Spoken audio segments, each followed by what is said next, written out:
dulu ya mas, dulu speed off-road itu mas, gue tuh pernah ada kejadian 1 atau 2 kali gitu hampir ketabrak.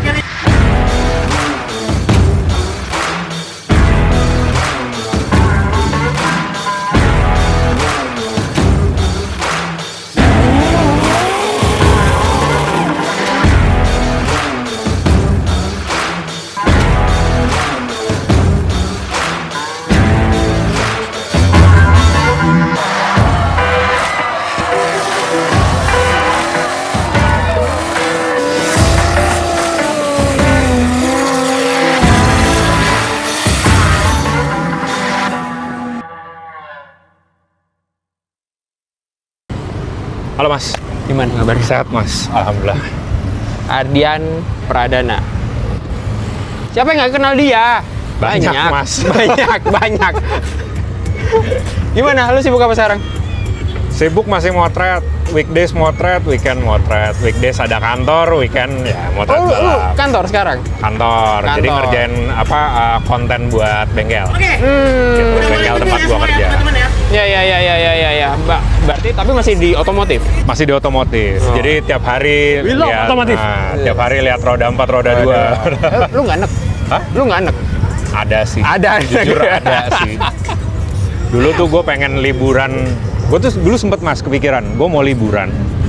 Entah ke Pulau Seribu atau ya ke pulau mana. Gue mau ninggalin HP. Pokoknya gue mau ke pulau yang nggak ada mobil sama motor nih.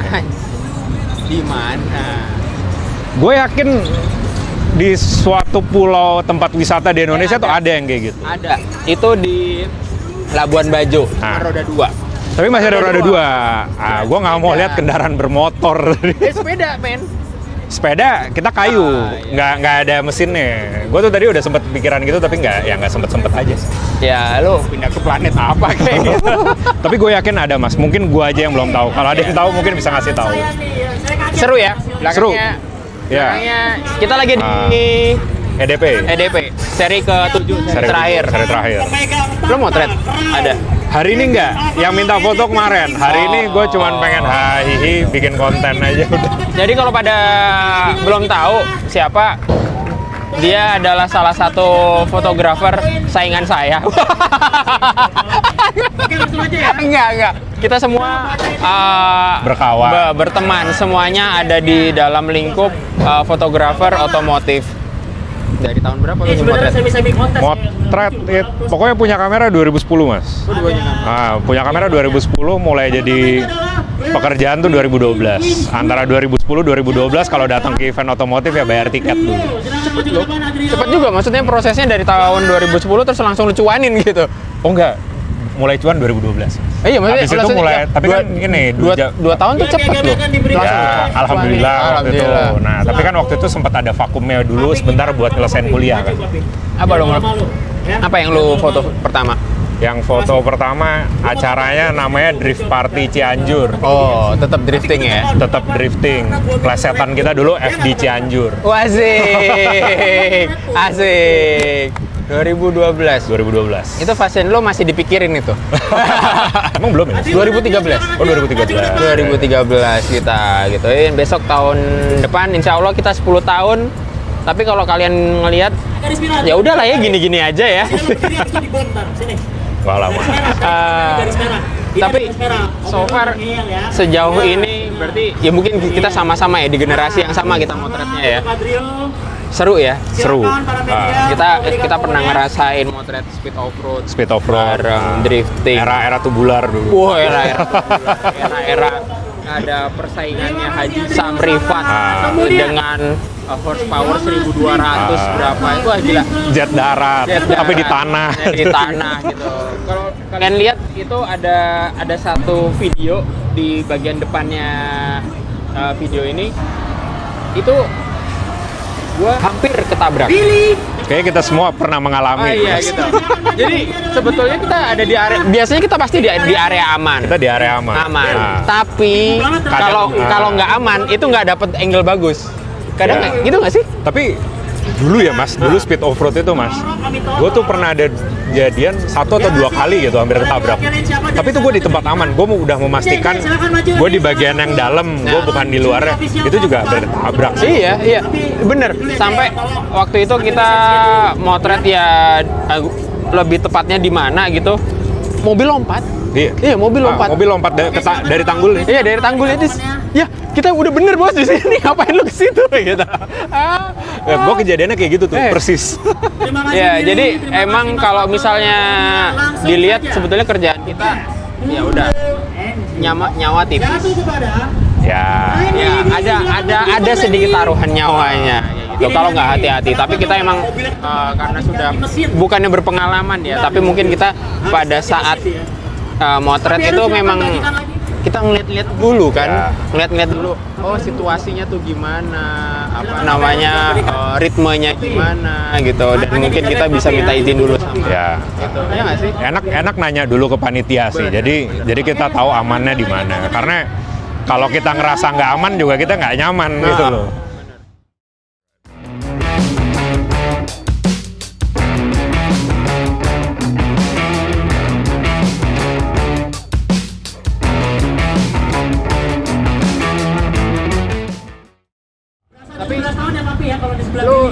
Dulu bareng nggak apa-apa ya, bahas Ya, Maximum Dog ya gitu. nggak apa-apa. Dulu pertama dari 2012 Maximum Dog. Nggak, itu belum ada Maximum Dog. Maximum Dog itu 2013. 12, 13 ya? 12 atau 13 gitu. Maximum Dog itu ada waktu season pertama kejuaraan nasional drifting. Nah, 2012 itu gue masih motret sendiri waktu itu. Oh, iya. Dulu 2012 pertama kali foto kan FD Cianjur. Betul. Habis itu alhamdulillah dapat FD Jakarta. Oh, di Jakarta ya. Formula Drift Indonesia. Beneran. Dapat. Jadi 2011 dulu FD pertama kali ke Indonesia, gue beli tiket buat nonton. Motretnya dari Tribun. 2012 dapat media pass, alhamdulillah. Ngomongin Tribun, berarti ngomongin pertama kali motret. Ini mungkin jadi pertanyaan banyak orang ya, atau ini banyak sekali nanya ya, Mas, kamera apa nih yang pertama bisa buat motret motorsport? Banyak kan yang nanya kayak gitu. Lu kamera lu apa? Kalau kamera sekarang karena buat kerja, alhamdulillah cukup bisa memenuhi pekerjaan lah sekarang. Maksudnya, tapi kalau yang gua cari kan kalau dari kamera itu yang penting tahan banting, Mas. Tahan durability dulu deh, tahan hujan, tahan debu itu dulu. Durability ya? Durability. Tapi kalau tadi kita mau bahas mau mulai, pertanyaan gue tuh biasa satu, udah ada apa belum? Ya. Udah punya kamera apa belum? Kalau udah punya, pakai aja dulu. Kalau belum Kamera punya, pocket gimana? Kamera pocket gimana? Pocket nggak masalah. Pocket itu bisa, tapi emang harus mikir banget jadinya. Iya sih. Tapi kan ya kalau sekarang kita pikir balapan itu kan nggak hanya aksi gitu, masih ada mobilnya pas lagi di pit atau human interest ya, jadi nggak hanya action. Gue pernah nyoba motret balap pakai pocket, bukan nggak bisa, tapi emang mikir lah. Gitu. Tapi bisa, kalau ditanya bisa. Nah itu udah ada. Kalau udah ada kamera pakai yang ada. Kalau belum ada, tapi emang ada rencana mau beli, ya udah belilah yang masuk budget. Tapi kalau emang belum ada budget, coba pinjem temen atau pinjem saudara. Iya. Pokoknya apapun yang bisa dipakai, ya dipakai aja. Bahkan sekarang kalau kita mau ngomong handphone juga bagus. Iya bener, apalagi handphone sekarang yang boba ya sih. Ya handphone, nggak hanya handphone boba mas, handphone apapun menurut gue bagus sekarang. Gitu loh, mau yang dari basic banget sampai yang mungkin yang harganya mungkin ngalahin laptop gitu ya. Ya itu bagus semuanya. Berarti bisa dibilang kan ya kita sama-sama motret ya. Yang intinya adalah jangan sampai gear atau device itu menjadi penghalang kita berkarya kayak gitu. Datang aja dulu, nonton kan bisa sambil lihat-lihat, nanya. Kan event-event kayak ini di EDP kita bisa datang nonton gitu. Atau mungkin kalau di Sentul kan bisa datang nonton juga, atau balapan drag dimanapun kan, drag banyak tuh di mana-mana kan, ya datang bisa. Tapi lu itu nggak sih sempat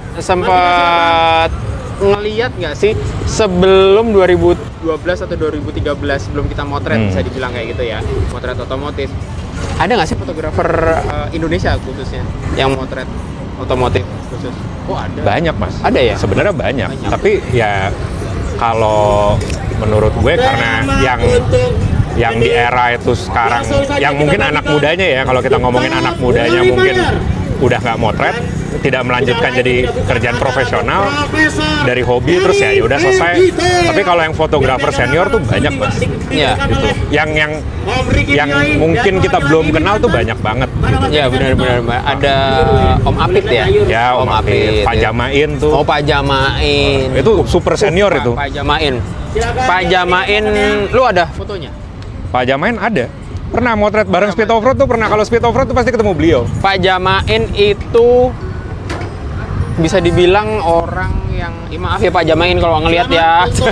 Tapi Pak Jamain bisa-bisa ada di mana? Ada di sini. Ada di sini. Gue tuh yang kaget satu mas, Pak Jamain itu. Gue pernah ngeliat di IG ada pembalap lah udah lama lah, udah senior lah. Tiba-tiba ngepost foto. Nah kalau foto zaman dulu itu ada tanggalnya kan. Itu tanggalnya gue belum lahir mas. Wah, itu yang motret Pak Jamain. Oh iya. Oh oke. Gue pas liat, gile tahun 90 fotonya yang motret Pak Jamain. Ini gue belum lahir. Oke. Jadi emang kita nggak respect lah sama beliau ya gitu. Dan tapi kedepannya kesini menurut lo perkembangan fotografi otomotif itu gimana?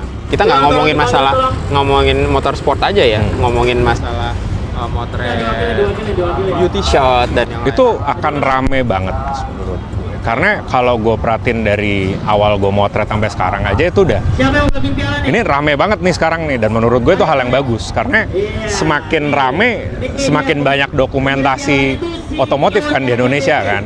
Mungkin tiba-tiba ada foto mobil yang kita nggak tahu ada gitu kan, atau build yang builder yang luar biasa itu akhirnya didokumentasi nama fotografer atau builder tertentu yang biasanya mereka nggak mau mempublish mobilnya, yang hanya mempercayai satu fotografer gitu, dan fotografer itu ngeluarin gitu.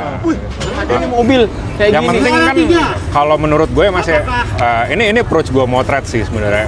Yang penting tuh ada dokumentasinya, siapapun nggak masalah. Yang penting entah mobil itu, motor itu, atau build yang itu ada, atau balap apa, itu ada dokumentasinya. Karena dulu awalnya gue motret karena gue nggak bisa nemu nih foto-foto balap yang dulu nih gitu. Nah dari situ gue mikir ya udah sebisa mungkin gue datang ke semua event, gue dokumentasin setidaknya buat gue gitu. Tapi alhamdulillah jadi kerjaan sih. Nah berarti itu salah satu apa namanya trigger lu buat menjadi seorang fotografer otomotif. Karena gue pengen mendokumentasikan ya otomotifnya di Indonesia, dan kebetulan gue senang motorsport, jadi gue nyemplungnya di motorsport. Tapi sampai sejauh ini lu juga ikutan itu ya time attack. Time attack iya kalau lagi ada eventnya dan lagi ada uangnya. Iya. Tapi tahun ini ikut sekali yang Posi tanggal acara 17-an di Sentul. Sisanya ikut drag sama slalom kan kemarin. Nah, slalom gimana kemarin? Slalom seru. Stop. Tapi lu mukanya jelek banget. Ada fotonya ntar gue keluarin ntar. Ada tuh muka lu. Wah mules mas. Ada. Mules mas. Asli mules. Mules beneran. Apa?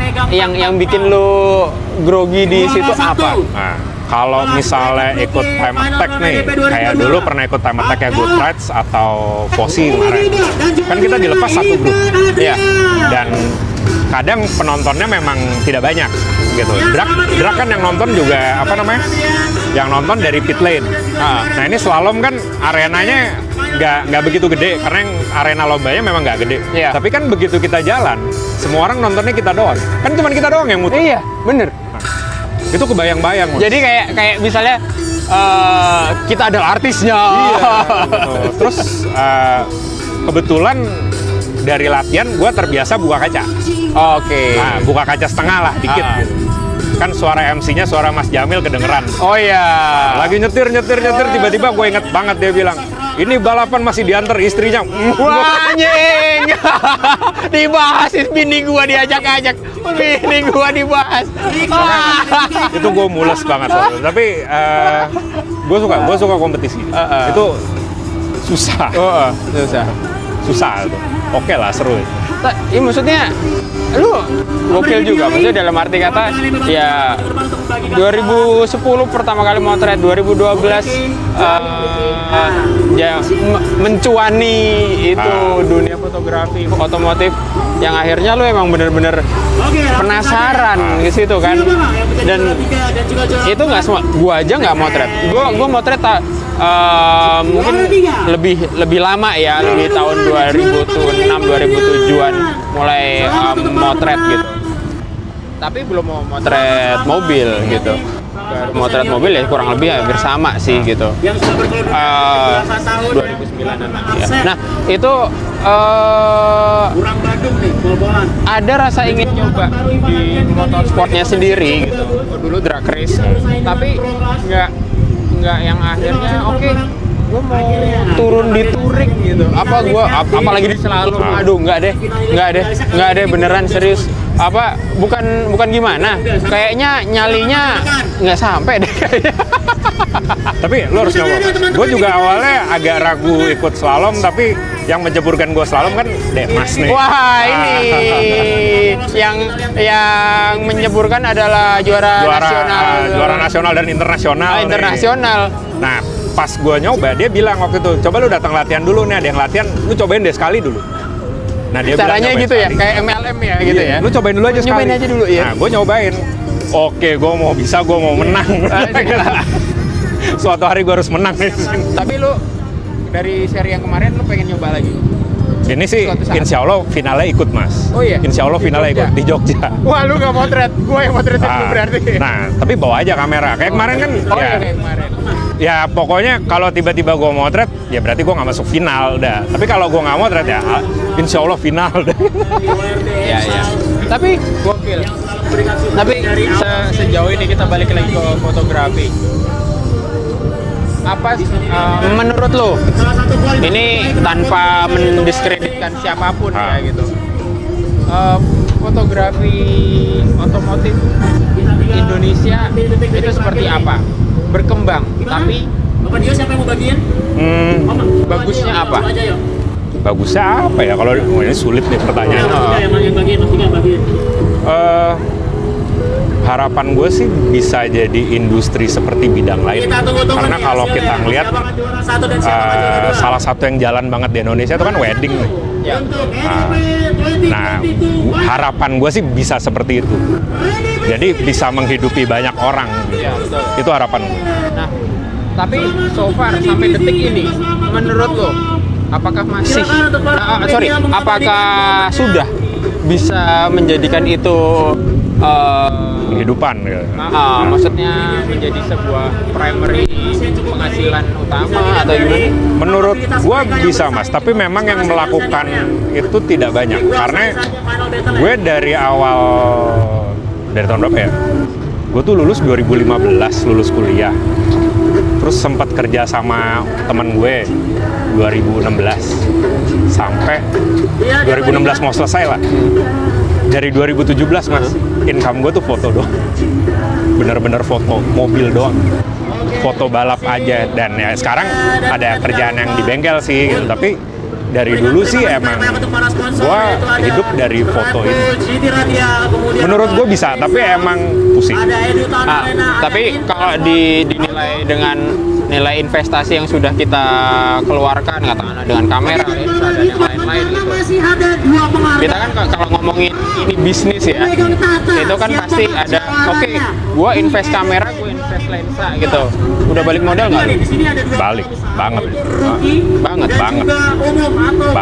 Banget. Bener-bener jadi kehidupan gue nih 5 tahun. Tapi memang agak dalam jangka 1 tahun gitu. Sebenarnya gimana ya? Kalau sekarang ada yang motret nih, banyak teman-teman gue yang melakukan motret jatuhnya kayak ngantor di bengkel, ngantor mungkin di tempat detailing atau di showroom. itu kan sebenarnya kayak gaji bulanan juga. Nah itu kan kita tinggal hitung-hitungan tuh. Oke. Gitu. Jadi memang apalagi ketika mau melakukannya secara profesional, skill itu penting.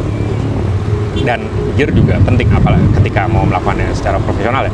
Tapi yang kadang beberapa kalau ngobrol sama teman-teman gue yang motret, kita tuh harus belajar sisi bisnisnya juga sih. Itu yang banyak yang miss sih sebenarnya. Ya itu Mas, dari apa yang lo investasikan, returnnya gimana? Gitu loh. Terutama secara finansial ya. Mungkin beberapa orang bisa initial investmentnya gede banget, mungkin bisa invest di awal 100 juta. Ya udah, lo 100 juta lo berencana baliknya gimana? Lo mau ngambil project apa gitu kan? Dan Oke, sekarang kita ya kurang lebih gitulah.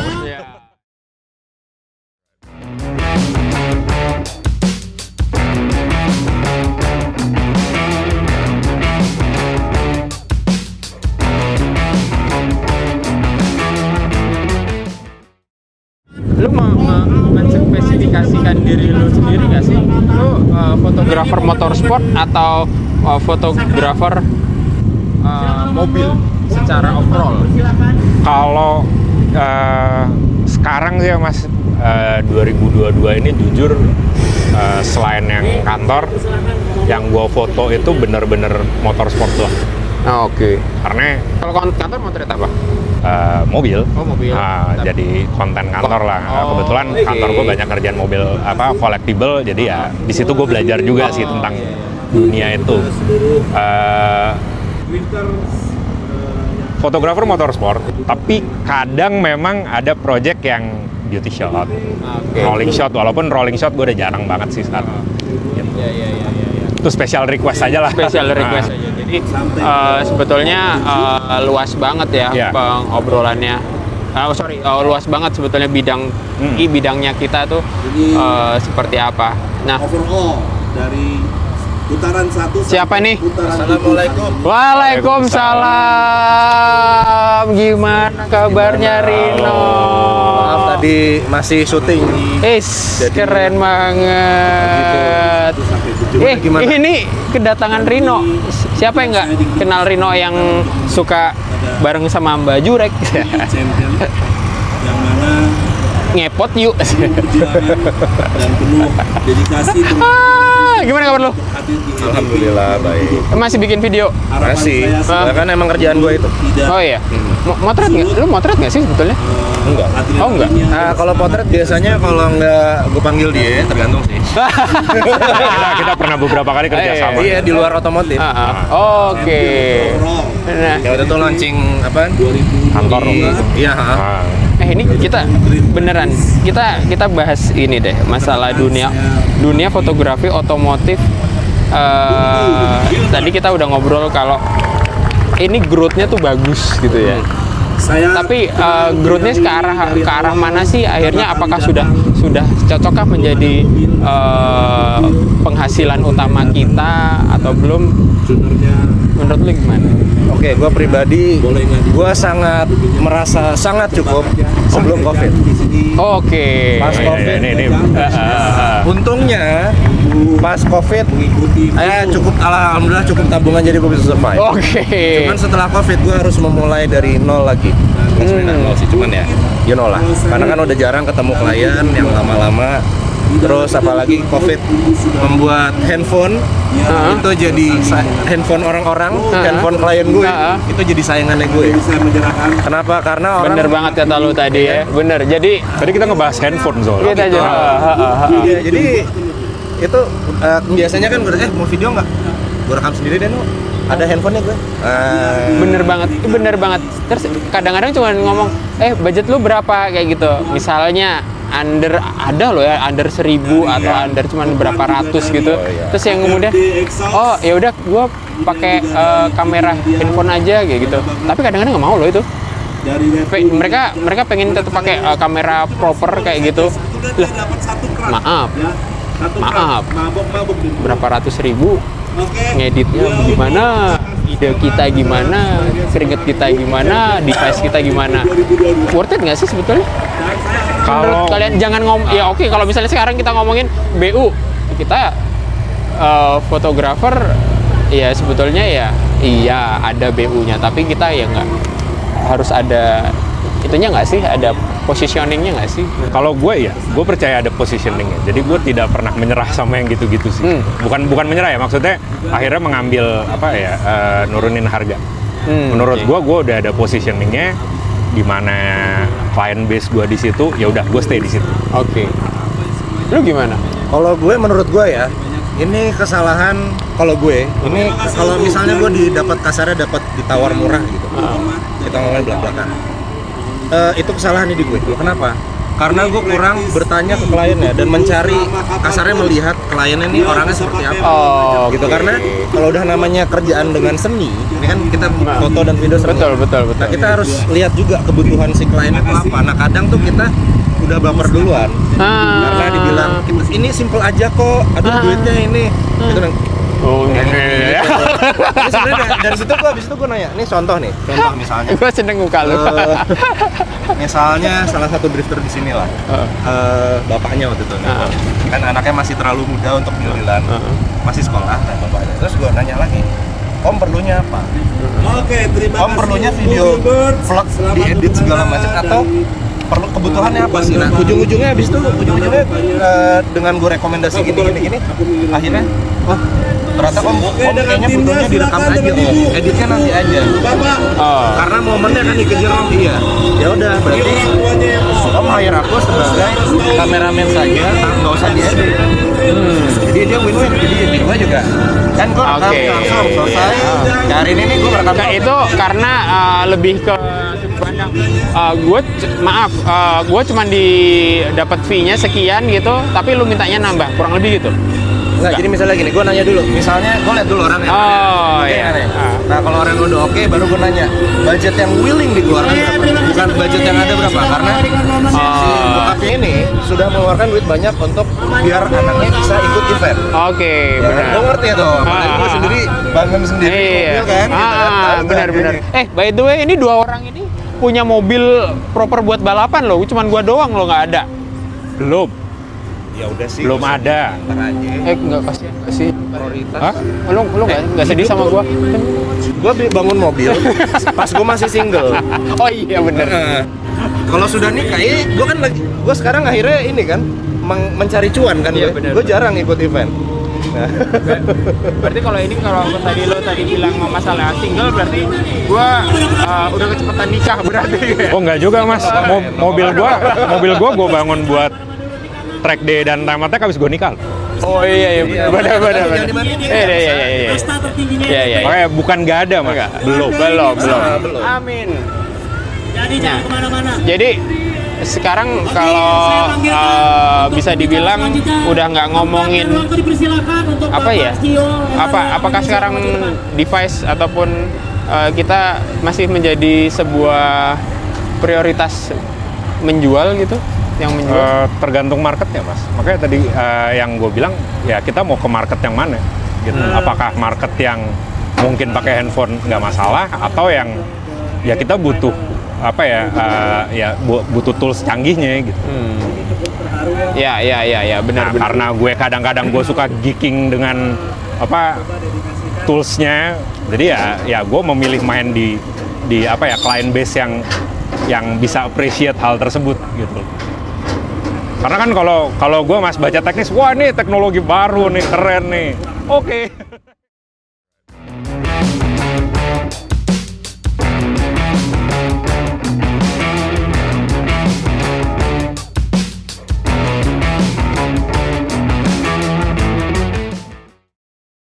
Berarti kita punya mindset yang sama ya.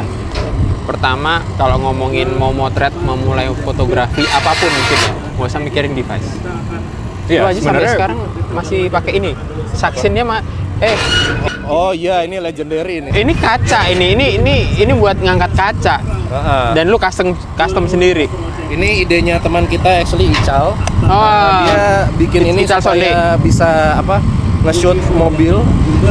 Misalnya ditaruh di kapesin gitu, terus ngadep ke drivernya. Padahal sekarang udah ada yang proper loh. Iya kan makanya. Cuman karena dulu belum ada ya udah. Iya. Karena lagi udah bikin. Gimana lu tadi mau ngomong apa? Tadi ngebahas apa ya? Apa coba? Oh, device. Oke. Kalau kata gua Mas, yang penting mulai aja dulu dengan apa yang ada. Makanya tadi gue bilang kan, kalau udah ada kamera ya pakai dulu. Kalau belum ada dan emang mau beli, ya udah beli yang masuk budget. Kalau emang belum ada budgetnya, ya udah pinjem aja dulu. Ya, ya.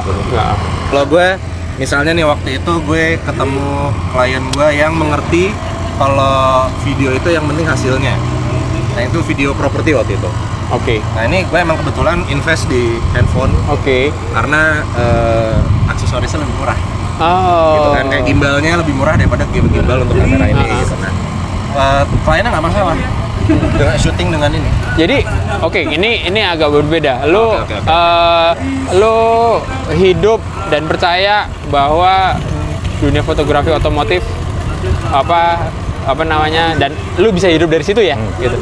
Kalau lu sendiri, Kalau lu gue all around. Kalau gue kebanyakan proyek justru yang hidupkan gue justru di luar otomotif. Oke, kebanyakan.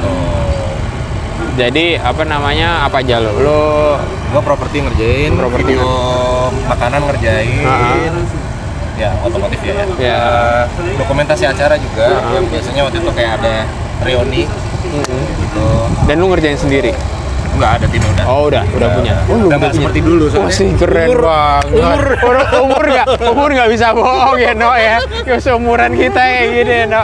Aduh. Siapa ini? Ini punggung ada. Waktu itu terakhir gue di sini, gue cuman in a way ngedirect aja, sisanya nge-shoot teman-teman semua.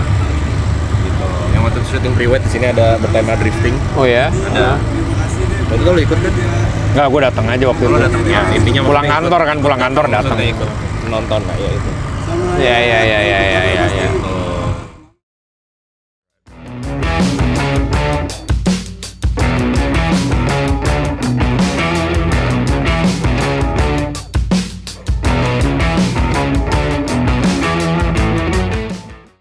Kalau tadi kita ngomongin fotografer anak-anak yang muda ya, yang lebih baru lagi juga bisa motret kayak gitu juga. Kue kita Oh, itu gue nggak masalah. jadi tipis nggak? Enggak. Lu khawatir nggak? Enggak. Never. Karena itu ya... Sombong banget. Wah, bukan. Maksudnya... Karena ini, Mas. Mainnya ngejudge. Agak. Karena udah ada apa ya? Karena gue yakin dengan positioning gue. Dan gue tahu klien base yang gue incer gitu. Jadi kalau emang niche ya udah gue pengennya malah kalau bisa gue main di super niche sekalian. Iya. Karena main di niche market itu menarik sih. Nah iya betul. Niche market yang kadang-kadang mungkin karena kita lebih ke pengalamannya ataupun lebih lama diterjun di sini, kita udah bisa masuk dalamnya sampai ke ternyata di dalam di dalam jurang itu atau gimana ada orang yang butuh banget dan butuh ya keprofesionalan kita ya selama ini gitu ya. Karena gitu niche terus super niche, ada yang ultra niche tuh ada lagi. Contohnya ultra niche tuh kayak gimana? Ya Gue bisa jawab, if I may. Lo kalau lo lihat TikTok ya, lo rajin lihat TikTok. Itu ada orang buka kulit telur, tapi kulit arinya masih, gitu kan? Benar. Dan itu, ayo guys bayar yang mau ini dibuka lagi, ayo kirim koin. Dan itu berkilat, itu doang. Habis itu udah dibuka nih, kulit arinya doang tinggal telurnya, dipecahin. Ayo ulang lagi, ambil lagi telur gitu doang ada pasarnya, dan itu langsung duitnya. Jadi gue sih selalu percaya any market tuh selalu ada super niche ya. Tapi itu gue baru tahu loh, no? Serius. Gue nontonin TikTok gitu, tapi ya yang kayak gitu ya gue skip aja. Tapi lu nontonin juga. Soalnya gini, ini ngapain orang bikin konten gini? Loh, kok ada koinnya? Kok orang bayar? Loh, terus gue stay. Beneran. Karena semuanya ada marketnya, Mas. Iya. Makanya gue nggak khawatir. Walaupun itu membutuhkan waktu yang cukup lama. Ya, butuh waktu yang cukup lama dan keyakinan yang luar cukup biasa. Belum tentu. Temen-temen gue kan ikut kelas ini ya, content creation ya. Temen-temen gue tuh actually ada yang bilang di grup, gila, gue tiba-tiba rame loh. Padahal baru beberapa bulan doang. Content creation itu. Ya, dia di TikTok sama di IG, tiba-tiba kontennya rame. Itu jadi agak susah dibilang juga sih, bangunnya lama, cepat. Zaman sekarang begitu, tergantung platformnya. Oke, berarti ini sekarang ngomonginnya lebih ke platform berarti. Bagaimana kita mempromosikan diri berarti. Kan kita ngomongin tadi cepat apa lambat. Nah, ya berarti setuju. Jadi boleh foto ya. Ya. Hah? Agak pusing. Bener pusing kalau kita ngomongin kayak gitu, karena apalagi ya maaf ya, yang khususnya yang seumuran kita gitu, yang umur lahir di tahun 80-an kayak gitu, itu mungkin hal seperti itu yang maaf agak receh gitu, karena kita punya idealis sendiri ya. Kita punya idealis yang udah dari dulu emang kita iket gitu, terus abis itu hancur dengan receh itu. Kita harus gimana? Kita emang harus berevolusi. Tapi emang ada marketnya, Mas. Nah, setiap itu tuh pasti ada kuenya masing-masing lah. Rino harus syuting lagi. Iya, Rino syuting lagi, cuan lagi dia. Ini seru. Dunia kita, apa yang kita kerjain itu seru. Jadi karena ya terima kasih kepada sosial media melebarkan kesempatan berarti ya. Tapi kayaknya persaingannya makin ketat juga. Idealisme, kalau kata Raditya Dika bilang bahwa idealisme lu masih bisa tetap tidak meninggalkan idealisme itu, tapi mungkin kita berevolusi gitu. Kita harus cepat berevolusi. Bagaimana dengan idealisme yang ada? Yang gua tangkap adalah idealisme yang ada, kita tetap bisa bermain ataupun bisa bersaing dengan teman-teman itu. Keren banget. Thank you banget, Cup. Sama-sama, Mas. Thank you juga. Sukses buat lo. Semoga final slalom kita ketemu di Jogja. Balik lagi. Udah bubar. Udah bubar. Ya udah deh. Thank you, Nok.